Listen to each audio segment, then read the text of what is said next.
Hello दोस्तों, welcome back to my channel knowledgeable prince. और आज हम बात करने वाले हैं the role of an English teacher in post Independence India. और इसके साथ साथ हम जानेंगे how teachers could contribute to these goals. चलिए अब वीडियो की शुरुआत करते हैं। दोस्तों, अगर आपको इंग्लिश लिटरेचर में कोई भी वीडियो चाहिए तो प्लीज़ हमें कमेंट सेक्शन में लिख के बताइएगा। और हमारे चैनल को सब्सक्राइब करना ना भूलें ताकि आपको इंग्लिश लिटरेचर की वीडियो या कोई भी अन्य वीडियो आसानी से मिल जाए। The role of an English teacher in post Independence India was not only in shaping the academic landscape but also in meeting the larger aspiration of the people while contributing to societal change. Post Independence India में English teacher का role सिर्फ academic landscape को shape करना नहीं था, बल्कि लोगों की बड़ी एस्पिरेशन को मीट करना और सोसाइटल चेंज में कंट्रीब्यूट करना भी था। दोस्तों, 1947 के बाद जब इंडिया इंडिपेंडेंट हुआ, तब देश अपनी आइडेंटिटी को रीडिफाइन कर रहा था, अपनी इकोनॉमी को रीबिल्ड कर रहा था और एक नए सोशल ऑर्डर को डेवलप कर रहा था। इन शॉर्ट, इंडिया जो है अपने खुद के सोशल और इकोनॉमिक रूल्स और रेगुलेशन को फॉर्म कर रहा था, और इन सब में इंग्लिश लैंग्वेज काफ़ी ज़्यादा इम्पॉर्टेंट थी, क्योंकि ये लैंग्वेज गवर्नेंस, एजुकेशन और इंटरनेशनल डिस्कोर्स की लैंग्वेज थी। अगर आप लोग कहीं विदेश जाते हैं, कहीं अब्रॉड जाते हैं, तो आप इंग्लिश एक ऐसी लैंग्वेज है जिसमें आप कम्युनिकेट कर सकते हो कहीं पे भी दुनिया में। तो इंग्लिश लैंग्वेज इंडिया में इंट्रोड्यूस करना और लोगों को सिखाना इम्पॉर्टेंट था, ताकि इंडिया बाकी कंट्रीज़ के साथ एक रिलेशनशिप मेंटेन कर सके और अपनी गवर्नमेंट को जो है उसको एक प्रॉपर फॉर्म दे सके। लेकिन इंग्लिश टीचर्स का काम सिर्फ लैंग्वेज स्किल सिखाने तक सीमित नहीं था, बल्कि इंग्लिश टीचर का काम ऐसे लोगों को डेवलप करना, उनको एजुकेशन देना था जो देश की आइडेंटिटी, इक्वालिटी और मॉडर्नाइजेशन जैसे सवालों का सामना कर सके। Meeting the aspirations of newly independent nation. अब हम समझते हैं, कुछ ऐसे पॉइंट्स को डिस्कस करते हैं जो इंग्लिश टीचर, इंग्लिश लैंग्वेज जो है एक इम्पॉर्टेंट रोल प्ले करेगी हमारी कंट्री के डेवलपमेंट को। इंडिपेंडेंस के बाद इंडिया को अपने सोशल, पॉलिटिकल और इकोनॉमिक स्ट्रक्चर्स को मॉडर्नाइज करना था, और इसमें इंग्लिश लैंग्वेज एक क्रूशल टूल माना गया है इन गोल्स को अचीव करने के लिए। ग्लोबल वर्ल्ड में कम्युनिकेशन का एक ज़रूरी मीडियम था इंग्लिश।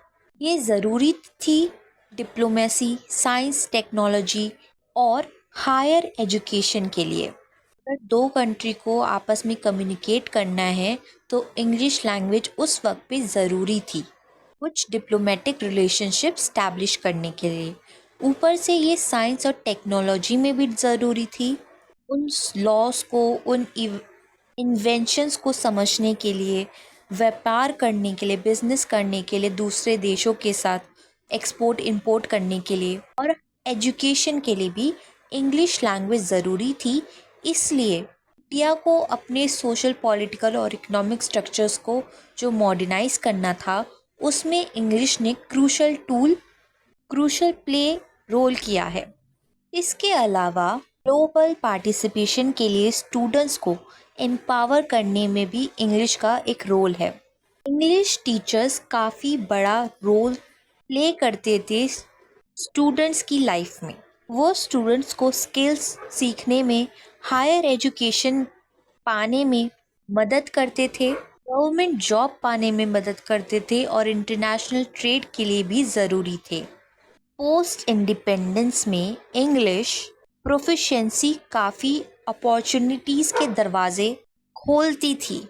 इंग्लिश टीचर्स स्टूडेंट्स के गोल्स को पूरा करने में उनकी मदद किया करते थे, जो स्टूडेंट्स को बेटर एम्प्लॉयमेंट अपॉर्चुनिटीज़ देती थी, दुनिया का एक व्यू दिखाती थी और इंग्लिश टीचर्स की वजह से ग्लोबलाइजेशन में भी मदद हुई है इंडिया की प्रोग्रेस में, क्योंकि इन लोगों ने कंट्रीब्यूट किया है। अगर ये लोग उन बच्चों को नहीं सिखाते इंग्लिश तो वो बच्चे कभी भी एम्प्लॉय नहीं हो पाते, वो बाहर की दुनिया मतलब ग्लोबली बिजनेस नहीं कर पाते, रिलेशनशिप मेंटेन नहीं कर पाते। तो इंग्लिश टीचर्स का तो रोल इम्पॉर्टेंट ही है, क्योंकि उन्हीं की वजह से हमने इंग्लिश सीखी है। दोस्तों, ये क्वेश्चन काफ़ी बार आया है कि इंग्लिश लैंग्वेज क्यों इम्पॉर्टेंट रही है, इंग्लिश टीचर का क्या रोल है पोस्ट इंडिपेंडेंस के टाइम में, कैसे उन्होंने कंट्रीब्यूट किया है हमारी इंडिया के सोशल, पॉलिटिकल और इकोनॉमिक स्ट्रक्चर्स में। नेक्स्ट पॉइंट है ब्रिजिंग सोशल डिवाइड। दोस्तों, पोस्ट इंडिपेंडेंस इंडिया में एक डिज़ायर थी, क्योंकि जो कॉलोनियल रूल था, जो ब्रिटिश हम पे रूल कर रहे थे, उस वक्त पे जो सोशल डिवीजन हुआ था हमारी कंट्री के अंदर डिफरेंट लेयर्स, डिफरेंट ग्रुप्स में, उसको ओवरकम करने के लिए ये ज़रूरी था। इंग्लिश नॉलेज को ब्रिटिशर्स ने एलाइट क्लास से एसोसिएट किया था, मतलब कि उस वक्त पे जो इंग्लिश लैंग्वेज है वो उन लोगों के सिखाई जाती थी जो रिच क्लास से बिलोंग करते थे, जो अमीर लोग थे। इंग्लिश टीचर का काम था ये गैप ब्रिज करना, मतलब कि इस ब्रिज को कम करना, ताकि सभी बैकग्राउंड के स्टूडेंट्स इंक्लूडिंग मार्जिनलाइज्ड कम्युनिटीज़, उन सब को एक इक्वल अपॉर्चुनिटीज़ मिल पाए जो पहले सिर्फ अपर क्लास तक ही सीमित थी। तो जब हमें इंडिपेंडेंस मिली तो हमारी कंट्री का मोटिव ये था कि जो क्लास गैप हमारी कंट्री में ब्रिटिशर्स ने इस्टेब्लिश किया था, उसको हम इंग्लिश के माध्यम से कम कर पाए। हम इंग्लिश सबको ही सीखने के लिए मोटिवेट करें, ताकि हर किसी को इक्वल अपॉर्चुनिटीज़ मिले। इस वजह से हमारी कंट्री में ऑफिशियल लैंग्वेज इंग्लिश भी है। हमारी कंट्री की कोई नेशनल लैंग्वेज नहीं है, लेकिन हमारी ऑफिशियल लैंग्वेज में हिंदी और इंग्लिश दोनों को ही इंक्लूड किया गया था, इस वजह से ताकि लोगों को अपॉर्चुनिटीज़ मिले, वो बिजनेस कर सके, वो डिप्लोमेटिक रिलेशनशिप एस्टेब्लिश कर सके, वो हायर एजुकेशन सीख सकें। इसके अलावा इंग्लिश टीचर्स का काम सिर्फ एजुकेशन पे फोकस करना नहीं था। इंग्लिश टीचर्स एक यूनिक पोजीशन में थे जहां उनका रोल सिर्फ लैंग्वेज सिखाना नहीं था, बल्कि वैल्यूज़, क्रिटिकल थिंकिंग और सोशल कॉन्शियसनेस को भी प्रमोट करना था। पोस्ट इंडिपेंडेंस इंडिया अपने सोसाइटल स्ट्रक्चर को रिडिफाइन कर रहा था और इंग्लिश टीचर का काम था एक नए प्रोग्रेसिव और इंक्लूसिव सोसाइटी को शेप करने में मदद करना। और ये सब कैसे कर सकते थे? Bye promoting secularism and national unity. English teachers students को ग्लोबल लिटरेचर और आइडिया से इंट्रोड्यूस कराते हैं, जो सेक्युलरिज्म मतलब कि जो पॉलिटिकल आइडियोलॉजी है उसको रिलीजन से या स्टेट से सेपरेट करना, यूनिटी सिखाते हैं, डाइवर्सिटी के बारे में सिखाते हैं और डेमोक्रेटिक वैल्यूज़ की इम्पोर्टेंस को भी एम्फसाइज करते हैं। राइटर्स जैसे Rabindranath Tagore, William Butler Yeats और इंडियन इंग्लिश ऑथर्स जैसे R.K. नारायण और मुल्क राज आनंद के वर्क्स के थ्रू स्टूडेंट्स को टॉलरेंस, फ्रीडम और इंक्लूसिव सोसाइटी के बारे में सिखाया जाता है। इसके अलावा इंडिया जेंडर इनइक्वालिटी से लड़ रहा था। इंग्लिश टीचर का रोल था स्टूडेंट्स को वुमेन्स राइट और जेंडर इक्वालिटी के इश्यूज सिखाना और समझाना। इंग्लिश लिटरेचर में काफ़ी स्टोरीज़ होती हैं जो वुमेन के सोशल नॉर्म्स के अगेंस्ट लड़ने को दिखाती थी, और इन नरेटिव्स को यूज़ करके जेंडर रोल्स पर डिस्कशन स्टार्ट किया जा सकता था। ऑथर्स जैसे वर्जीना वुल्फ, साइमन या इंडियन राइटर्स जैसे स्मार्ट चगातिया और कमला दास के वर्क्स को डिस्कस करके ट्रेडिशनल जेंडर रोल्स को क्वेश्चन करना और चेंज के लिए एडवोकेट करना इंकरेज किया जा सकता था। तो उस वक्त पे ज़रूरी था इंग्लिश में। इवन आज भी इंग्लिश लिटरेचर में आप देखेंगे तो ये ज़रूरी है बच्चों को ऐसी कहानियाँ सुनाना, ऐसी पोएम्स को सुनाना, समझाना जो हमें मॉरल वैल्यूज़ सिखाएं। उस वक्त पे भी ये काम किया गया था क्योंकि उस वक्त पे वुमेन्स पे इतने राइट नहीं थे जितने आज हैं। उन लोगों पे इतनी अपॉर्चुनिटीज़ नहीं थी, उन लोगों को इतनी राइट्स नहीं मिले थे उस वक्त पे। तो वो लोग, उनका जो इंग्लिश लिटरेचर्स के टीचर्स थे, इंग्लिश टीचर्स जो थे, उनका रोल ये था कि स्टूडेंट्स को ऐसी स्टोरीज सिखाएं जिसमें सोसाइटी नॉर्म्स, सोशल नॉर्म्स को क्वेश्चन किया गया है। ऐसी स्टोरीज सिखाएं जहाँ पे वुमेन का जो रोल है वो एक इम्पॉर्टेंट दिखाता है, एक इम्पोर्टेंस दिखाता है हमारी सोसाइटी के अंदर, जो दिखाता है कि वुमेन और मेन दोनों के ही इक्वल राइट्स होते हैं। इसके अलावा पोस्ट इंडिपेंडेंस इंडिया में इंग्लिश एजुकेशन सिर्फ वोकैबलरी और ग्रामर सिखाने के लिए नहीं थी, क्रिटिकल थिंकिंग डेवलप करना, जहां स्टूडेंट्स एनालाइज कर सके, क्वेश्चन कर सके और सोशल नॉर्म्स और इनजस्टिस को चैलेंज कर सके, ये भी एक इम्पॉर्टेंट एस्पेक्ट था उस वक्त।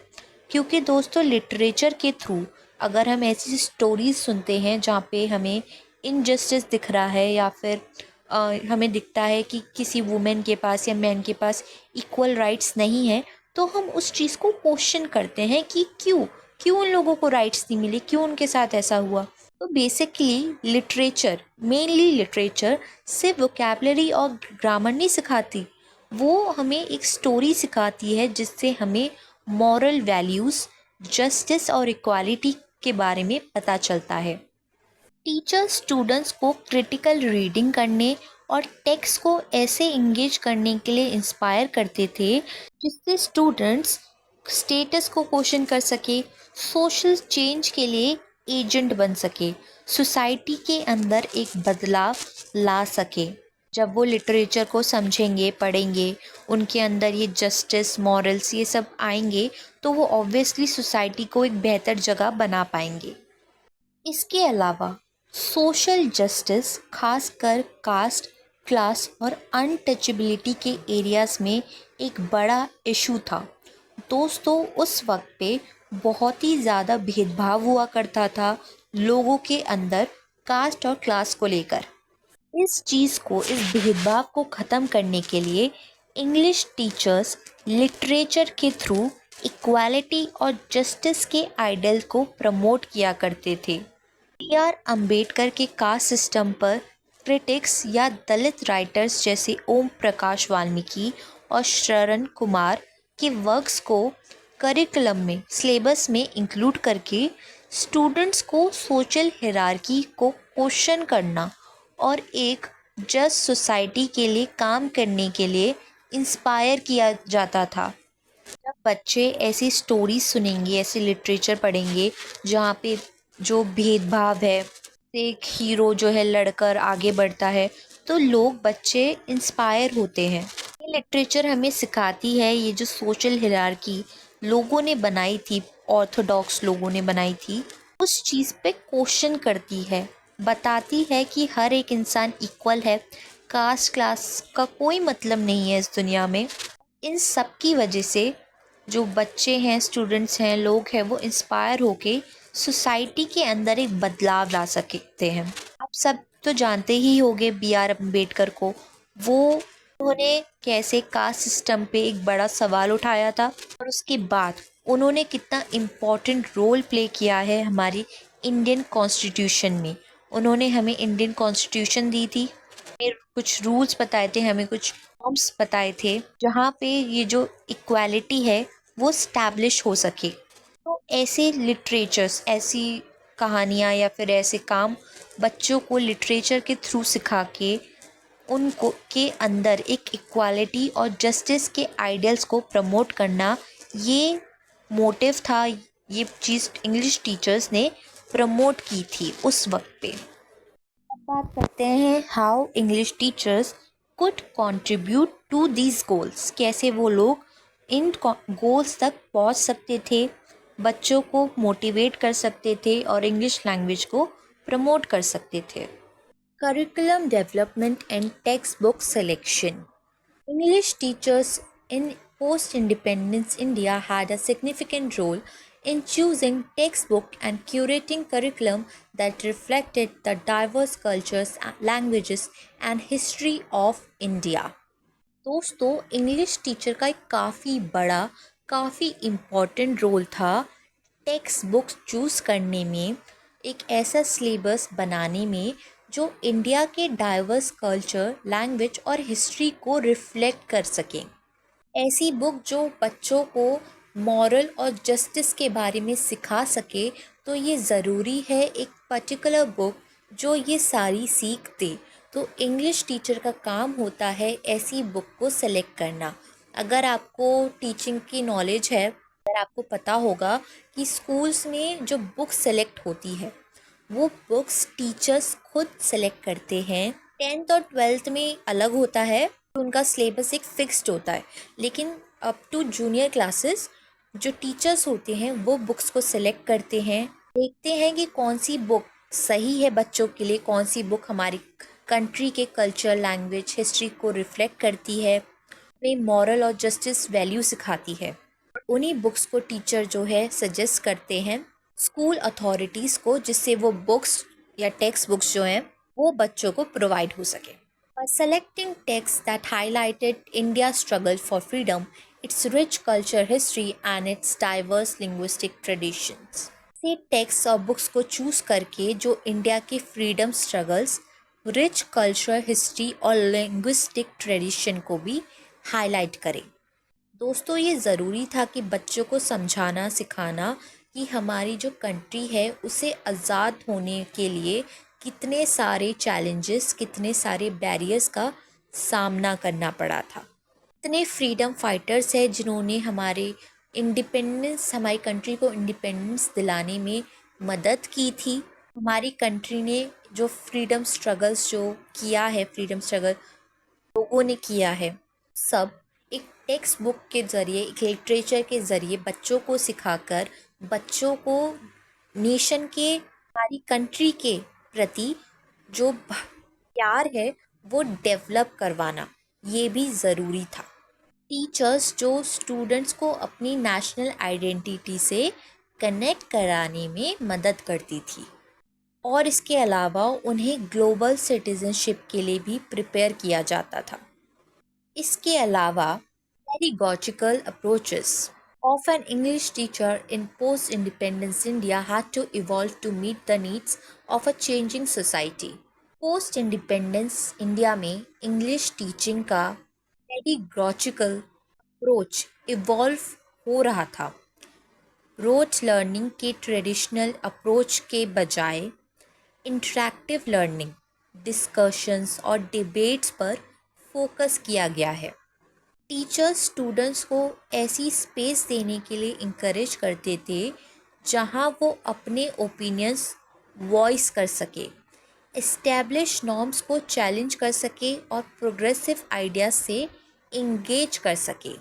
मतलब कि बच्चों को मोटिवेट किया जाता था कि वो डिस्कस करें, डिस्कशन और डिबेट्स में पार्ट लें, ताकि वो अपने ओपिनियंस, अपनी थॉट्स जो हैं एक्सप्रेस कर सकें, बता सकें। साथ ही इसके अलावा वो क्वेश्चन कर सकें किसी भी सोशल नॉर्म पे या किसी भी मैटर पे।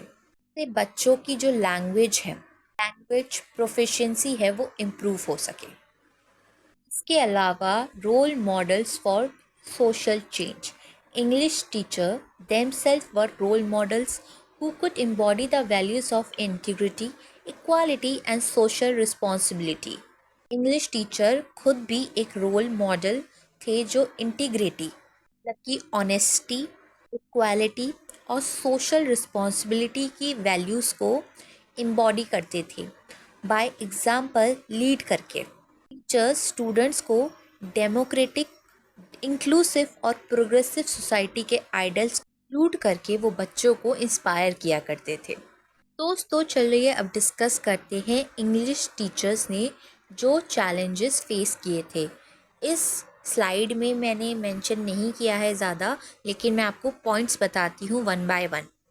पहला तो इंग्लिश टीचर्स ने जो चैलेंज फेस किया था वो ये था कि जो बच्चे हैं कुछ ऐसे बैकग्राउंड से आते थे जो इकोनॉमिकली लो हुआ करते थे, इकोनॉमिकली इतने ज़्यादा प्रोग्रेसिव नहीं थे। उन फैमिली से वो बच्चे आया करते थे, जिसकी वजह से बच्चों के अंदर एक गैप था। बच्चों ने कभी भी इंग्लिश जो है वो सीखी नहीं थी, क्योंकि जैसे मैंने आपको बताया है कि जो ब्रिटिशर्स थे उन्होंने इंग्लिश लैंग्वेज सिर्फ़ और सिर्फ एलाइट क्लास मतलब कि रिच लोगों को ही सीखने की इजाज़त दी थी।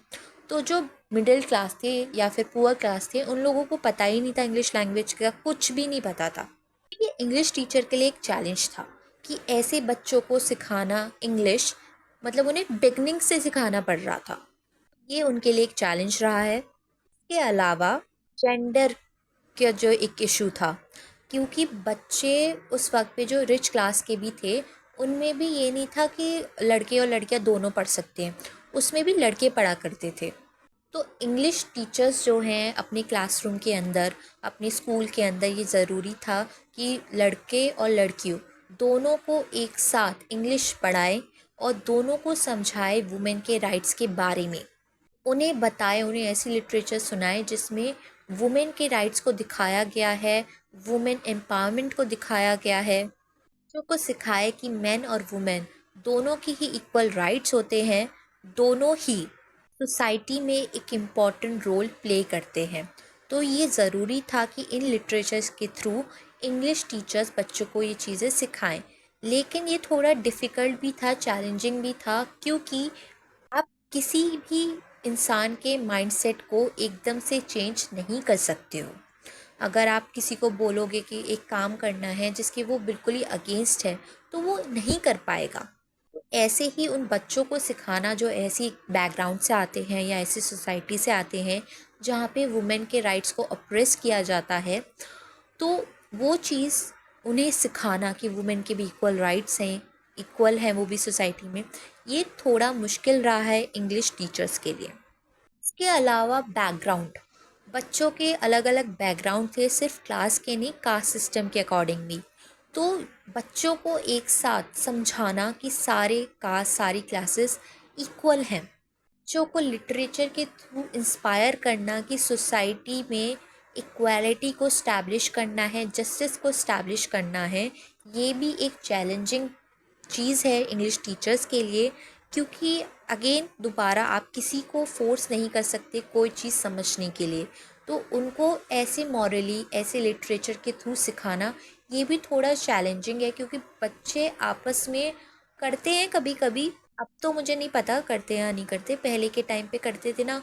जैसे कोई बड़ी गाड़ी में आ रहा है, कोई साइकिल पर आ रहा है, कोई रिक्शा से आ रहा है, तो एक इनडिफरेंस है उन बच्चों के बीच में।